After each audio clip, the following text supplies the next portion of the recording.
ላኢላሃ ኢላላህ የሚለውን ትክክለኛ ፍቺውን ማዕናውን ማወቃችን ከብዙ ስህተቶች ይጠብቀናል። ሳናውቅ ሽርክ ላይ ከመውደቅ ይታደገናል።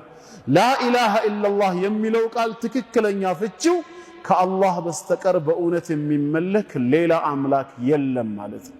አንድ ሙስሊም ላኢላሃ ኢላላህ ብሎ መሰከረ ማለት ከጌታው ከአላህ ጋር ሁለት ቃል ኪዳን ገባ ማለት ነው።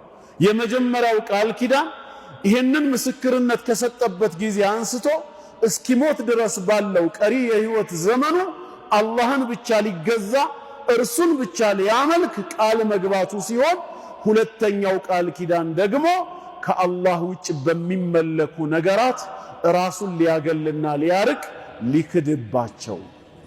ምክንያቱም ላኢላሃ የሚለው የመጀመሪያው ቃል ይሄንን ያሳያል። ላ ማለት የለም ማለት ነው። ነፍይ ነው፣ አግላይ ውድቅ የሚያደርግ ነው። ምንድነው የሌለው ብለን ስንጠይቅ ኢላህ ይለናል። ኢላህ ማለት አልማዕቡድ ማለት ነው፣ የሚመለክ። ስለዚህ ላኢላሃ ስንል የሚመለክ አምልኮ የሚገባው በፍጹም የለም እያልን ነው። ይሄ እምነት ነው ክህደት ነው? ምንድነው ወንድሞች? አምልኮ የሚገባው የለም ማለት እምነት ነው ክህደት ነው? ተናገሩ።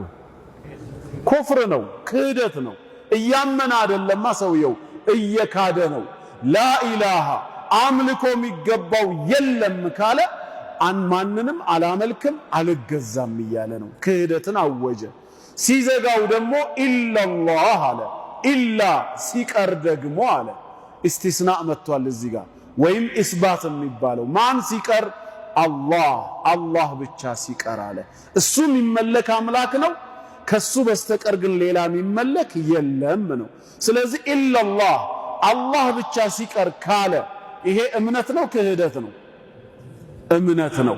በአላህ አምላክነት አምኗል፣ እሱን ሊያመልከው ቃል ገብቷል ነው። ስለዚህ ሁለቱን አንድ ላይ ስንወስዳቸው ላኢላሃ ኢላላህ ሲባል ሙስሊም ክህደትንም እምነትንም እየገለጸ ነው። ክህደቱ በማን ነው ሲባል ከአላህ ውጭ በሚመለኩ ነገራት ነው። እምነቱስ በማን ነው ሲባል ደግሞ በዓለማቱ ጌታ በአንዱ አምላክ በአላህ ነው።